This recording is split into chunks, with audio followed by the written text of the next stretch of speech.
Good morning प्यारे बच्चों, कैसे हैं आप सभी? स्वस्थ हो, ठीक हो, पढ़ाई सुचारू रूप से चल रही है? प्यारे बच्चों, आज हम जो कविता पढ़ने वाले हैं वो है हमारा कैमरे में बंद अपाहिज।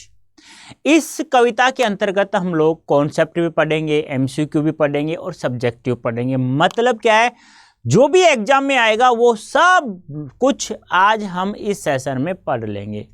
तो मज़ेदार होगा सेशन, मज़ेदार होगा। तो आप लोगों को आना है, सभी को लाइव सेशन में अटेंड करना है। तो कैसे अटेंड करेंगे? रोज़ आना, तुम्हें पता है ना 8 बजे क्लास है हमारी। तो रोज़ आना, सुबह सुबह अपना रजाई में ही रहा करो, कानों में ईयरफोन लगा और देखते देखते याद करवा दूंगा मैं यहीं पे ही। ऐसा नहीं कि तुम्हें कुछ लिखना है, नहीं, मत लिखो कुछ भी, याद यहीं पे करेंगे हम लोग 100%। ठीक है, तो स्वागत है आप सभी का अड्डा 24/7 क्लास 11th एंड 12th अर्थात स्कूल यूट्यूब चैनल पर। प्यारे बच्चों, आज हम पढ़ेंगे कैमरे में बंद अपाहिज। चलो करें शुरुआत। इस कविता में क्या दिया हुआ है एक बार हम लोग पढ़ लेते हैं। प्यारे बच्चों, अत्यंत साधारण और अनायास सी प्रतीत होने वाली शैली में समाज की दारुण विडंबनाओं को पकड़ने की जो कला रघुवीर साय की कविताओं में मिलती है, उसका प्रतिनिधि उदाहरण। कहने का तात्पर्य क्या है, यानी कि इसमें बताया गया है इस कविता में कि जो लोग पैसे वाले होते हैं ना, जिसका कोई बड़ा व्यवसाय होता है, मोटा पैसा कमाना चाहते हैं ना, तो वे लोग है ना किसी के भी दुख को अपने व्यवसाय का, अपने व्यापार का माध्यम बना लेते हैं पैसा कमाने का। जैसे कि इस कविता में दिया हुआ है, जो दूरदर्शन चैनल है, जो मीडिया वाले लोग हैं, वो क्या करते हैं, किसी अपंग व्यक्ति को ले आते हैं अपने स्टूडियो में और उसे कहते हैं, बहुत बेतुके सवाल करते हैं उसे नालायक। यार एक बार बताओ आप मुझे, आप काले हो, आपको काला कोई कहे तो गुस्सा आएगा ना? आप काने हो तो काने को काना कहो तो गुस्सा आएगा ना? वही बात यहाँ है प्यारे बच्चों। तुझसे बेतुके सवाल पूछे, क्या आप अपंग हो, अपंगता आपको कितना दुख देता है, कितना, तो बताइए आप जल्दी से, ये मौका नहीं मिलेगा। ऐसे बहुत सारे बेतुके सवाल करते हैं। यहाँ प्रस्तुत कविता कैमरे में बंद अपाहिज जो लोग भूल गए, ये ध्यान रखना, पूछा जा सकता है कि कैमरे में बंद अपाहिज जो कविता है वो किस काव्य संग्रह से लिया गया है, किस काव्य संग्रह से, जो लोग भूल गए हैं।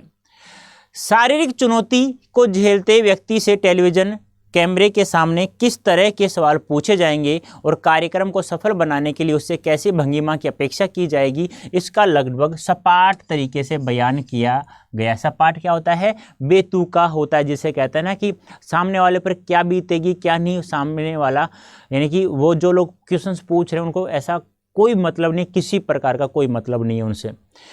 करते हुए कवि ने एक तरह की पीड़ा के साथ दृश्य संचार माध्यम के संबंध को रेखांकित, यानी कहने का तात्पर्य क्या है, ऐसा कुछ दिखाया गया है कि हमें ऐसा लगता है कि दृश्य माध्यम हम लोग इसे सब कुछ देख रहे हैं। किसी की पीड़ा को बहुत बड़े दर्शक वर्ग तक पहुंचाने वाले व्यक्ति को उस पीड़ा की प्रति स्वयं संवेदनशील होने और दूसरों को संवेदनशील बनाने का दावेदार होना चाहिए। बात तो सही है, हमें दूसरों की पीड़ा को समझनी चाहिए। ऐसा नहीं कि दूसरे की में कोई दुख दर्द है ही नहीं, बेटा सभी में दुख होता है, सभी में सुख भी होता है, लेकिन हमें किसी दुख को उछालना नहीं चाहिए।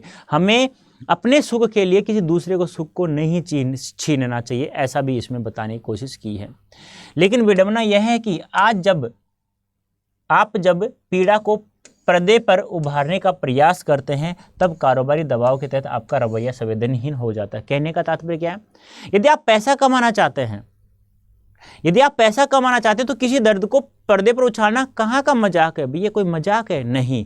तब आप क्या हो जाते हो, उसे संवेदनहीन हो जाते हो, संवेदना आपकी मर जाती है।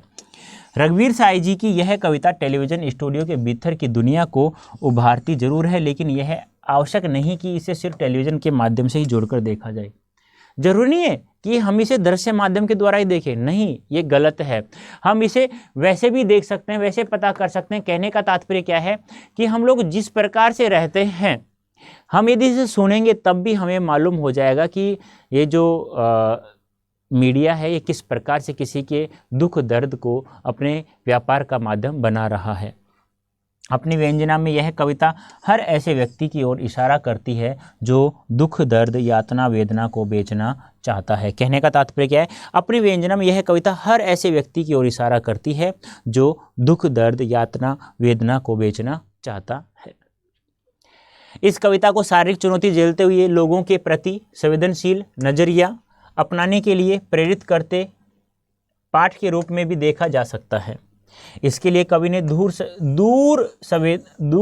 संवेदनहीनता को रेखांकित करने का तरीका अपनाया है। वह दिखलाया कि किस तरह कोरोना जागने के मकसद से शुरू हुआ कार्यक्रम क्रूर बन जाता है। यानी कि बताया गया था कि आपको जो भी यहाँ पे कार्यक्रम दिखाया जाएगा वह किस प्रकार से दिखाया जाएगा, आपके दुख को दिखाने के लिए, लेकिन बाद में धीरे धीरे वह क्रूर बनता हुआ चला जाता है, किसी दुख को कुरेदता हुआ चला जाता है। अब पढ़ते हैं हम लोग पहला पद क्या है।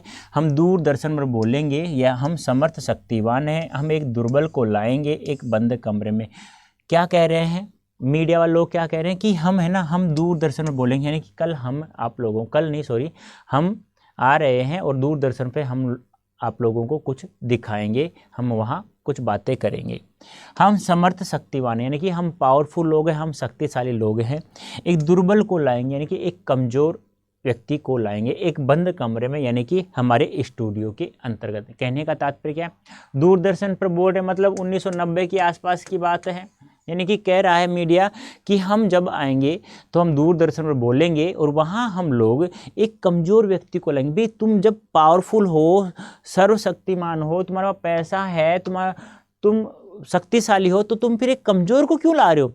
अट्ठे मुसड्डे काले ठड्डे को आदमी को लेके और फिर उससे पूछो क्या तुम काले हो, क्या तुम्हें दुख देता है, तब बताए वो आप लोगों को। लेकिन कभी यहाँ संवेदनहीनता किस प्रकार से मीडिया वाले लोगों की, किस प्रकार से मीडिया के लोग संवेदनहीन हो जाते हैं अपनी टीआरपी बढ़ाने के लिए, अपना पैसा कमाने के लिए लोगों से। मतलब कहने का तात्पर्य क्या है कि यहाँ बिल्कुल ही संवेदनहीन सवालों का प्रयोग किया गया है, बेतुके सवालों का, जिसका कोई तुक नहीं है, जिसका कोई जवाब नहीं है। तो क्या कहते हैं मीडिया वाले लोग, हम दूरदर्शन बोलेंगे, हम बहुत पावरफुल लोग हैं और हम एक कमज़ोर व्यक्ति को लाएंगे हमारे बंद कमरे अर्थात स्टूडियो में।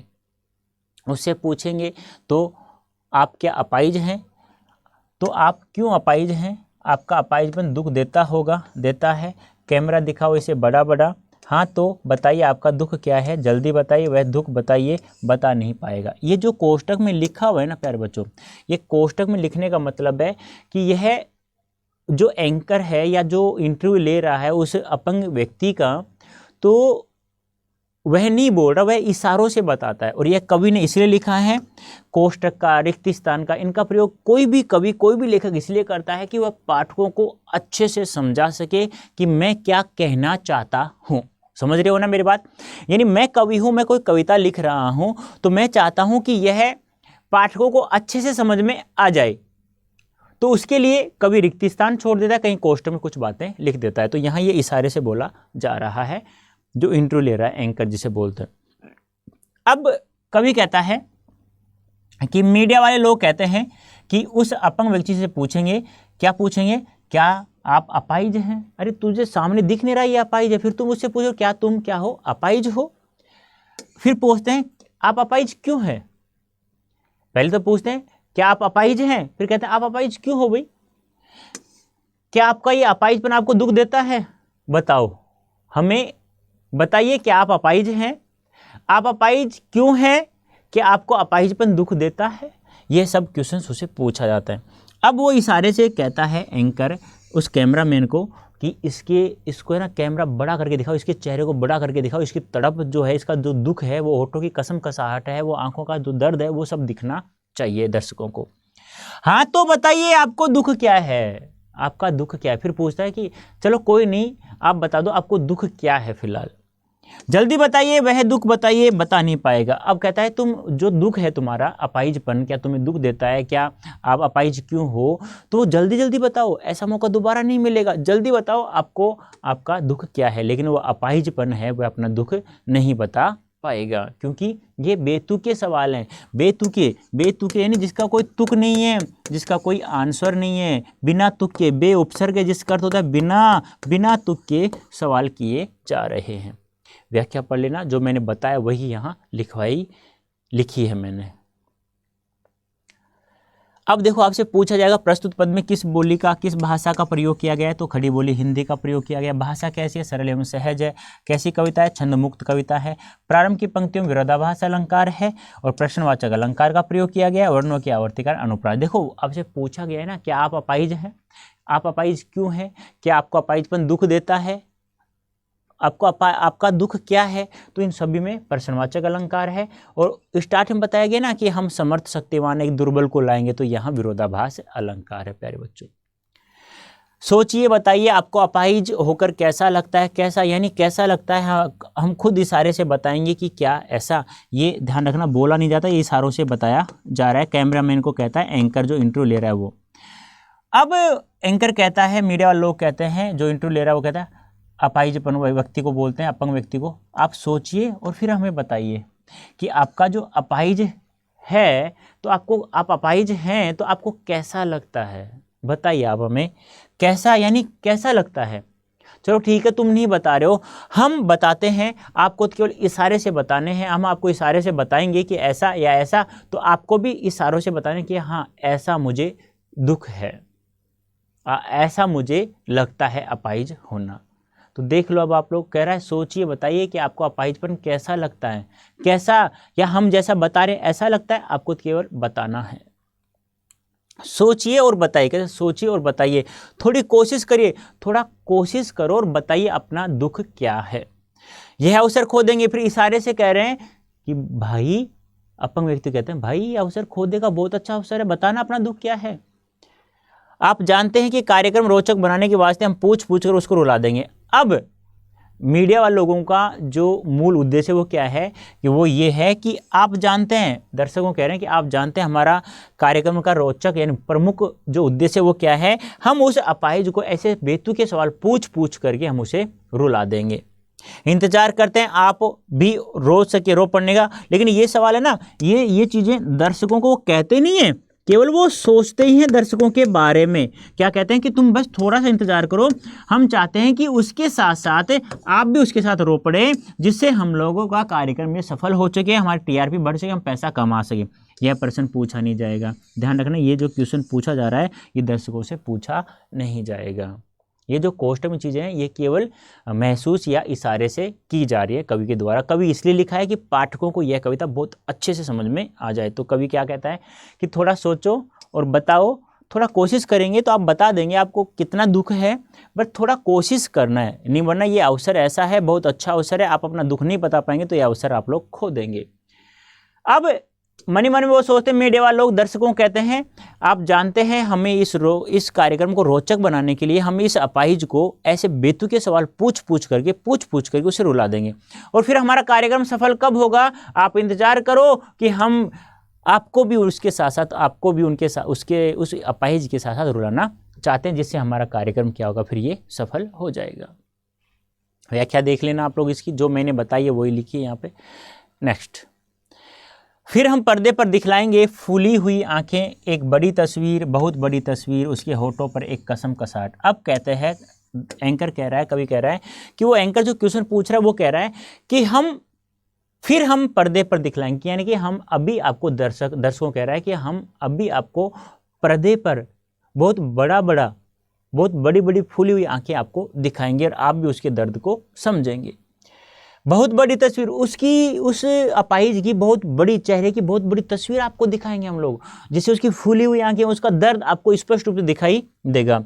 और उसके होठों पर जो बताना चाहता है, उसकी जो कसम कसाहट है, वो जैसे हिल रहे हैं होठ आपस में बताने के लिए, वो भी हम आपको दिखाएंगे बड़ी बड़ी तस्वीरों में। आशा है आप उसकी अपंगता की पीड़ा मानेंगे, और कह रहे हैं कि आशा है कि आप भी उसकी पीड़ा को समझेंगे और आप भी उसके साथ रो देंगे।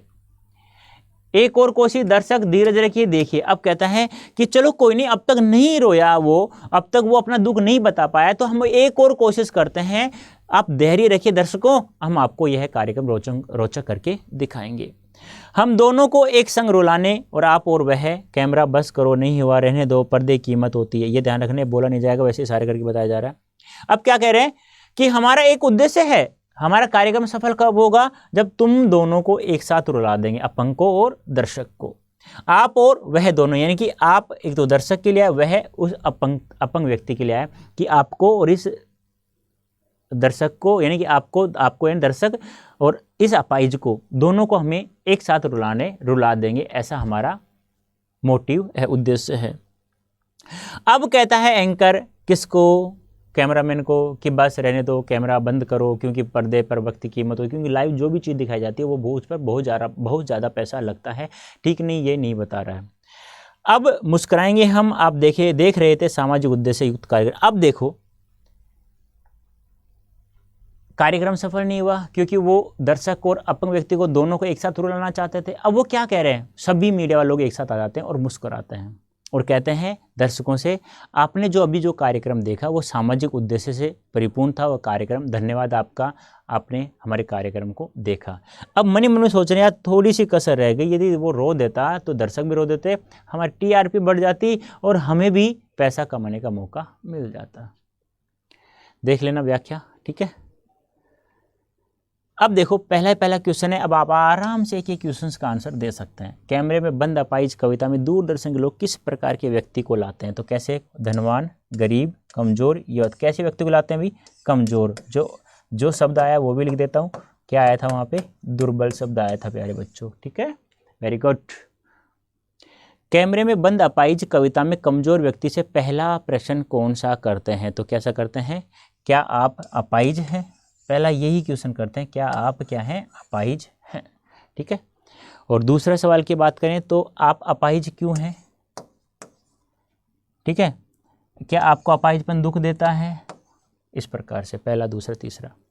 कैमरे बंद अपाहिज कविता में कमजोर व्यक्ति से चौथा प्रश्न कौन सा करते हैं? आपको दुख क्या है ये पूछते हैं, चौथा। ये तीसरा है, ये पहला है और ये दूसरा है, ये ध्यान रखना, ठीक है। सारे मैंने बता दिया, एक क्वेश्चन को ध्यान रखना, इन सभी प्रश्नवाचक अलंकार। कैमरे में बंद अपाहिज नामक कविता किस काव्य संग्रह से लिया गया है? किस काव्य संग्रह से? बता चुका हूँ, बहुत महत्वपूर्ण है, लोग भूल गए हैं प्यारे बच्चों, ध्यान रखना इन सवालों को, बहुत अच्छे से सवाल है, यहीं से पूछा जाएगा आपके एग्जाम में। रामदास नामक कविता की रचित है, ये ध्यान रखना है। ये आपके क्या है, जैसे चैप्टर खत्म हो जाता है उस कविता के बाद ये दिया हुआ है, तो रामदास कविता किसकी है? रघुवीर साय जी की, क्योंकि ये कविता लिखने वाले कवि कौन है? रघुवीर साय। अब आपको पता होगा जब हम पढ़ रहे हैं रघुवीर साय जी कविता, तो रघुवीर साय जी की कविता होगी, और तो किसी कवि की हो नहीं सकती, क्योंकि जो पढ़ा रहे वही तो पढ़ाएंगे ना।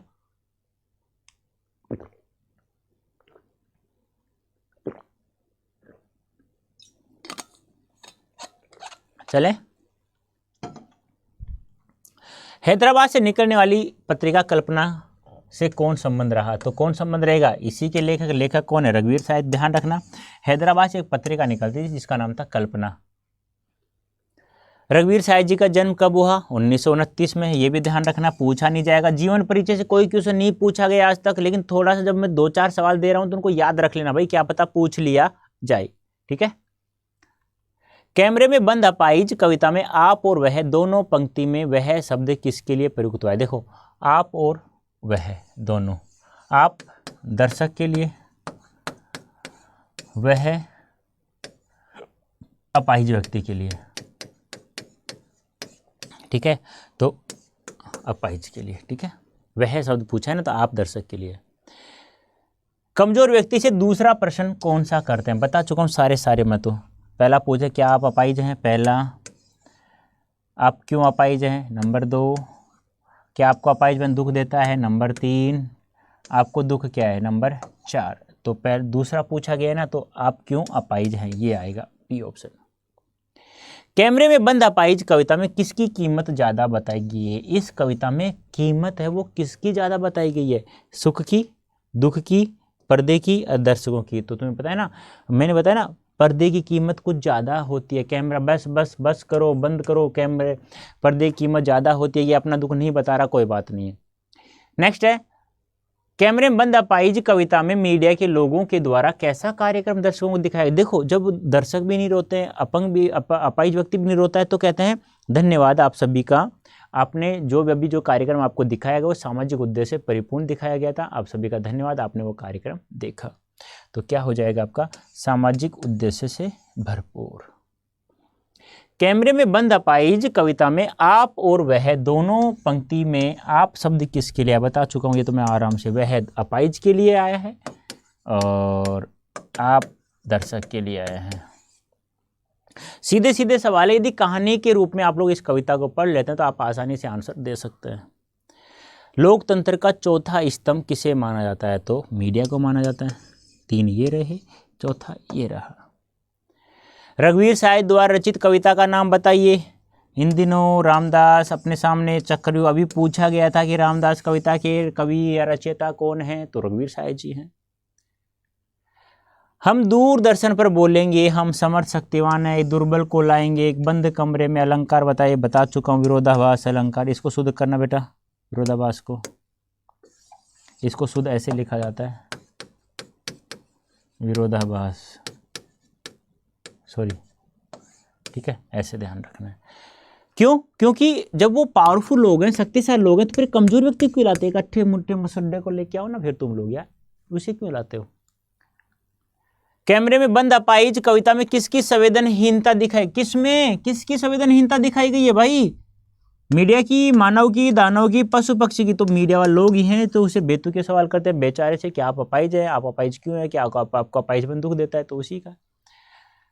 मीडिया के लोग किसी न किसी तरह से दूसरे के रिक्त स्थान को भी व्यापार का माध्यम बना लेते हैं। यानी मीडिया के लोग किसी न किसी तरह के दूसरे के किसको भी व्यापार का माध्यम बना लेते हैं। अपाहिज था बेचारा, दुखी तो वैसे था, और उसका दुख कोई वो व्यापार का टीआरपी बढ़ाने के लिए, तो दुख को बताया जा रहा है। प्यारे बच्चों, यहाँ पे ध्यान रखना, इन सवालों का बहुत ज़्यादा महत्वपूर्ण है। यहाँ से कोई भी सवाल आपका बाहर नहीं जाएगा, गलती मत करना आप लोग बिल्कुल भी। कैमरे में बंद अपाहिज कविता में मीडिया के लोग किस चैनल के माध्यम से बोलते हैं? किस चैनल के माध्यम से बोलते हैं? तो 1990 के आसपास की बात है। तो अब आए थे ना, हम दूरदर्शन बोलेंगे, हम समर्थ शक्तिवान, एक कमजोर एक दुर्बल व्यक्ति को लाएंगे एक बंद कमरे में, याद है? दूरदर्शन। नेक्स्ट, अब आते हैं हमारे सब्जेक्टिव क्वेश्चंस। पहला है, कविता में कुछ पंक्तियां कोष्टक में रखी गई हैं, आपकी समझ में इसका क्या औचित्य है? मैंने बताया था ना क्यों रखी जाती हैं। कवि जो बात कहना चाहता है, ये सारी पंक्तियां मैंने दे दी है, कवि जो बात कहना चाहता है वह पाठकों को अच्छे से समझा सके, उसका मोटिव जो उद्देश्य है वो अच्छे से पाठकों को समझा सके, इसीलिए वह कोष्टक में और कुछ रिक्त स्थान बातों को लिखता है। इनका अर्थ निकलता है कि मीडिया के लोग के पास संवेदनाएं नहीं होती, अर्थात वे अपने व्यापार के लिए किसी भी कमजोर व्यक्ति के दुख को साधक बना लेते हैं। यदि इन व्यक्तियों को कवि नहीं लिखता तो कविता का मूल भाव स्पष्ट नहीं हो पाता। इन पंक्तियों से उस अपाहिज व्यक्ति के शारीरिक और मानसिक अपंगता का पता चलता है।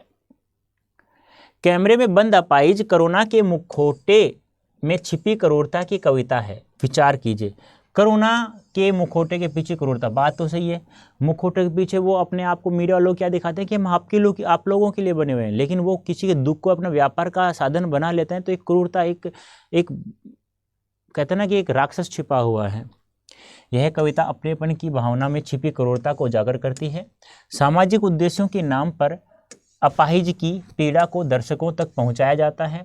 यह कार्य ऊपर से करुण भाव को दर्शाता है, परंतु इस कविता का मूल भाव शून्य, संवेदनहीन मीडिया पर व्यंग किया गया है। लोकतंत्र का चौथा स्तंभ कहा जाने वाला मीडिया इसे एक रोचक कार्यक्रम बनाना चाहता है, जिससे उसका यह कार्यक्रम लोगों में लोकप्रिय हो सके, और वह अपंग की पीड़ा से कोई लेना देना उसे बिल्कुल भी नहीं था। ये बात से उसकी अपंगता से लेना देना कुछ भी नहीं था। यह कविता यह भी दर्शाती है कि जिस प्रकार दूरदर्शन पर दिखाए जाने वाले अनेक कार्यक्रम कारोबारी दबाव के कारण संवेदनशील होने का दिखावा करते हैं, इस तरह यह कविता अपनेपन की भावना में छिपी क्रूरता की सीमा तक पहुंच जाती है। हम समर्थ शक्तिवान हैं, हम एक दुर्बल को लाएंगे, पंक्ति के माध्यम से कवि ने क्या व्यंग किया? कवि ने कहा है कि तुम लोग यार जब पावरफुल हो, शक्तिशाली हो, तो फिर एक कमजोर व्यक्ति को क्यों लाते हैं? हाँ भाई, किसी अच्छे पहलवान को लाओ। इस पंक्ति के माध्यम से कवि ने यह व्यंग किया है कि मीडिया वाले स्वयं को समर्थवान और शक्तिशाली मानते हैं, तो इतने शक्तिशाली हैं तो वो किसी दुख को पर्दे पर दिखाकर अच्छा पैसा और लोगों की सहानुभूति युक्त प्रसिद्धि पाते हैं। वे यहाँ एक कमजोर अर्थात अपाहिज व्यक्ति को लोगों के सामने दिखाते हैं ताकि वे अपने चैनल की टीआरपी बढ़ा सकें और अच्छा पैसा कमा सके। यह शारीरिक रूप से चुनौती का सामना कर रहे व्यक्ति और दर्शक दोनों एक साथ रोने लगेंगे, तो उससे प्रश्नकर्ता का कौन सा उद्देश्य पूरा होगा? वो चाहते तो यही थे कि अपंग व्यक्ति रोए, उसके साथ साथ दर्शक भी रोए, जिससे हमारा कार्यक्रम क्या हो, सफल हो जाए, लोग दर्शक उनकी दुख को समझे और हमें हम लोकप्रिय हो जाएं और वहाँ से हमें सहानुभूति प्राप्त हो जाए, सहानुभूति प्राप्त होगी लोगों से, तो हमें वापस से हमें क्या मिल जाएगा, वहाँ से पैसा प्राप्त हो जाएगा, कमा लेंगे हम लोग। इस चैनल के संचालक और निर्माता का एक ही उद्देश्य होता है, वे अपने कार्यक्रम को लोकप्रिय बना सके ताकि वे अच्छा पैसा लोकप्रियता प्राप्त कर सके। इसके लिए उन्हें कोई भी तरीका क्यों न अपनाना पड़े, वे अपनाते हैं। इस कविता के माध्यम से यदि शारीरिक और मानसिक रूप से चुनौती का सामना कर रहे व्यक्ति और दर्शक दोनों एक साथ रोने लगते तो उन्हें लोगों से सहानुभूति युक्त प्रसिद्धि मिलती, जिससे वे अच्छा धन कमा सकते थे और उनका उद्देश्य पूरा हो जाता। क्योंकि संवेदनहीन हमेशा ही मीडिया ऐसा रहा है, कोई चैनल ही एक आध ऐसा होगा जो वास्तविक रूप से लोगों की कमजोरियों को सरकार तक पहुंचाता, वरना सभी का काम एक ही है बेटा। पर्दे पर वक्त की कीमत है कहकर कवि ने पूरे साक्षात्कार के प्रति अपना नजरिया किस रूप में रखा। उन्होंने कहा कि हम आप लोगों को, मतलब ये अपंग व्यक्ति है, ये अपने दुख को नहीं बता पा रहा है, कोई बात नहीं, ये बहुत अच्छा इसका पास मौका था, नहीं बता रहा, कोई नहीं, तो आप लोगों को जो भी कार्यक्रम दिखाया गया वो सामाजिक उद्देश्य पूर्ण दिखाया गया है। अंत में ये कहता है, वह इस पंक्ति के माध्यम से कहना चाहता है कि मीडिया के लोग सहानुभूति युक्त प्रसिद्धि प्राप्त करना चाहते हैं। वे चाहते हैं कि अपाहिज व्यक्ति के साथ साथ दर्शक भी रोने लगे, लेकिन वे इसे रोने वाले दृश्य को ज़्यादा देर तक नहीं दिखाना चाहते, क्योंकि यह कार्यक्रम सफल होते हुए दिखाई नहीं दे रहा था, जिससे उनका पैसा बर्बाद होता। इसलिए वे समय और पैसे की बर्बादी, चतुर थे ना, चतुर चालाक इंसान ऐसे ही तो होते हैं प्यारे बच्चों। तो प्यारे बच्चों, ये था आपकी कविता जिसका नाम है कैमरे में बंद अपाहिज, जिसमें हम लोगों ने क्या क्या पढ़ा प्यारे बच्चों। हम लोगों ने कॉन्सेप्ट भी देखा, ये पूरी कविता का शब्दार्थ, एक एक शब्द का अर्थ निकालते हुए देखा। फिर हम लोगों ने MCQs भी किया, फिर हम लोगों ने सब्जेक्टिव क्वेश्चंस भी किया। तो उम्मीद करता हूँ आप लोगों को कितना समझ में आया। ये समझ में नहीं आया, मुझे ये मतलब नहीं है, मुझे ये बताओ 100% याद हुआ या नहीं हुआ, मुझे कमेंट बॉक्स में अवश्य आप लोगों को बताना है प्यारे बच्चों, ठीक है। तो अभी के लिए इतना ही प्यारे बच्चों। उम्मीद करता हूँ आप लोग सभी मुझे बताएंगे कैसा लगा सेशन, क्या 100% समझ में आया है नहीं आया। यदि आ गया 100% तो लाइक वगैरह शेयर वगैरह आप लोग देख लीजिएगा, लेकिन कमेंट अवश्य करना मुझे। एग्ज़ाम पास में ही है तो तैयारी करना स्टार्ट कर दो प्यारे बच्चों, मज़ा आ जाएगा। 100% नंबर हम लोग प्राप्त कर लेंगे। ज़्यादा कुछ नहीं, बस आप लोग सेशन समय पे लिया करो बस, और कुछ भी नहीं करना आपको। जिन क्वेश्चंस की मैं प्रैक्टिस करवा रहा हूँ बस वो क्वेश्चंस की प्रैक्टिस करते रहो, फिर बल्ले बल्ले हमारी। तो प्यारे बच्चों अभी के लिए इतना ही। ओके, धन्यवाद, थैंक यू सो मच।